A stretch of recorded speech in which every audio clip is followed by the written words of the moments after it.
What's up, you beautiful Redditors? Hope you're having a fantastic Monday. Welcome to the RNEWS morning show. And let's just jump into it.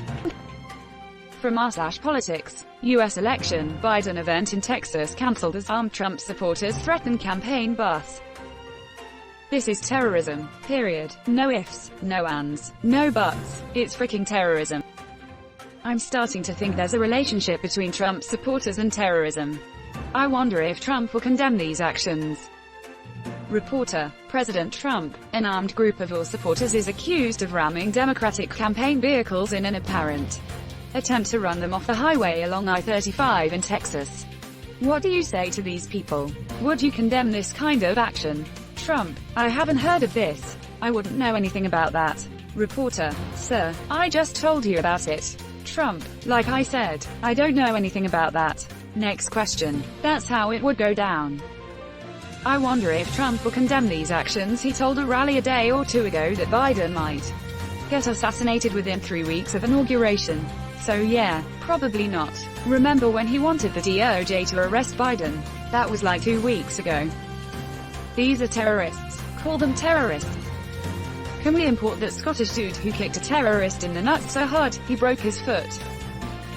We need more immigrants like this who will do jobs Americans can't. Organized, armed, acting intentionally to incite violence and terror. Say it with me. Domestic terrorists. Domestic terrorists crossing state lines to terrorize. Why the freak haven't they been holding? You're watching the RNEWS show. From r/politics. Biden team cancels Texas event after highway ambush by MAGA Cavalry.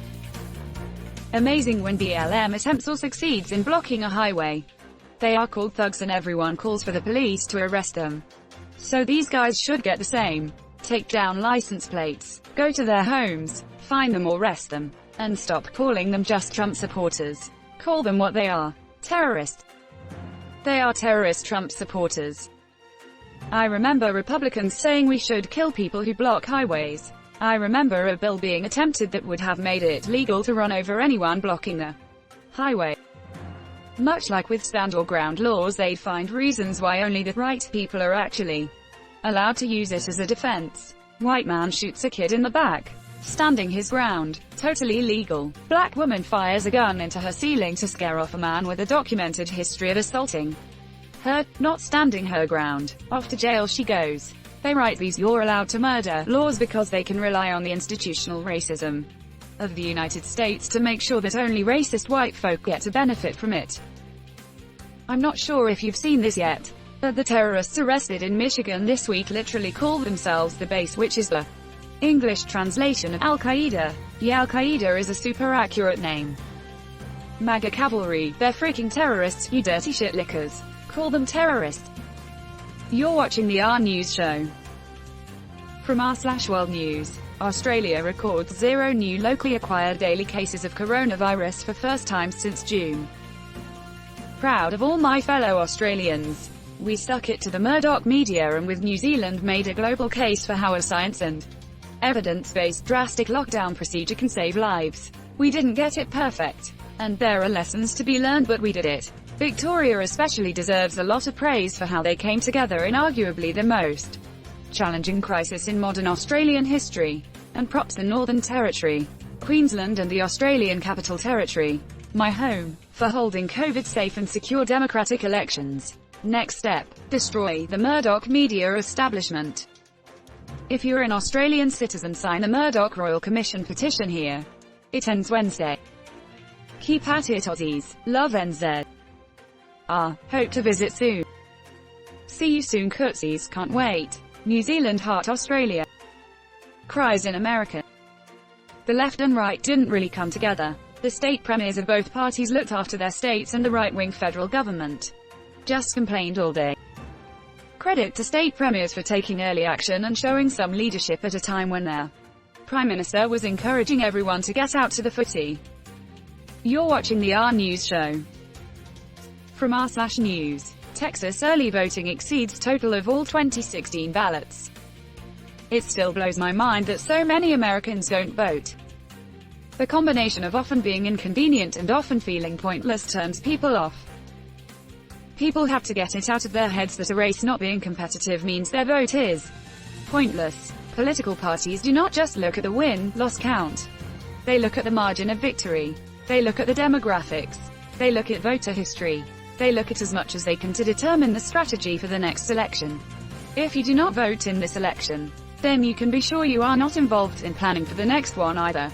And the cycle continues. We need to get out the vote. Everyone. I don't care if you identify as a Republican in Pelosi's district or a Democrat in McConnell's district. Go vote. You will be counted. Then in less than 2 years, go vote in the primary, caucus. Participate in the qualifying round of your political party and determine who even gets on their ballot. Have a say in trying to get candidates you care about onto the final ballot. We need to participate in more than just the final election between two lackluster candidates. We need to send a message to our political parties that we demand more from them. We the people need to start taking our democracy seriously. Self-fulfilling prophecy of failure. You're watching the RNEWS show. From r/politics, revenge of the millennials, young people are voting in record numbers in key battleground states. The PA info isn't entirely correct. Addition info and clarifications in bold. Pennsylvania voters, if you don't know whether your vote was received, you can check here. You can still vote provisionally so that the election officials can determine whether you voted. If you have already voted in person or if you have already submitted a mail-in or absentee ballot, and your ballot was received, ballot status says recorded. You cannot vote at your polling place on election day. If you returned your mail-in or absentee ballot and it has not been received, you can contact your local county election office to determine the status of your ballot and/or cast a provisional ballot in person on election day. If you cast a provisional ballot, note the provisional ballot number, and you can determine whether your provisional ballot was counted, and if not, why not. If you did not return your mail-in or absentee ballot and you want to vote in person, you have two options. Bring your ballot and the pre-addressed outer return envelope to your polling place to be voided. After you surrender your ballot and envelope and sign a declaration, you can then vote a regular ballot. If you don't surrender your ballot and return envelope, you can only vote by provisional ballot at your polling place. Your county board of elections will then verify that you did not vote by mail before counting your provisional ballot. If you note your provisional ballot number, you can determine whether your provisional ballot was counted, and if not, why not. Millennials, fine, I'll do it myself. You're watching the RNEWS show. From r/politics, Texas Republicans ask federal judge to throw out 117,000 legally cast ballots. They're scared shitless of a fair vote. It's gonna be a landslide win in some places. I'd be scared if I was a die-hard Trump fan. Being scared is a die-hard Trump fan's MO. They are used to it. The judge is a Republican too, so this is how they have to win. Woman face-palming light skin tone. This is what our news headlines are going to look like for the next week or so. Republicans using the court system to throw away legal cast ballots. Biden wins the popular vote by more than 5 million. Trump remains president because they didn't count approximately 50,000. There is a reason they have been focused on packing the courts. This was all by design.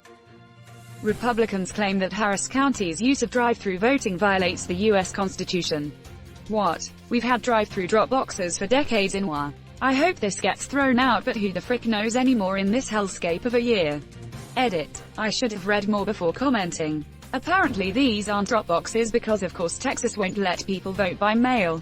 You just fill out the ballot in your car. Still, there's no freaking way this is unconstitutional. It's an original list interpretation. Drive-through locations weren't on the original list of voting locations. And that's where we're going to end today's show. But if you like what you saw, leave a like. And if you want to see more of the RNEWS show, hit that subscribe button. As always, this has been the RNEWS show, and I'll see you tomorrow.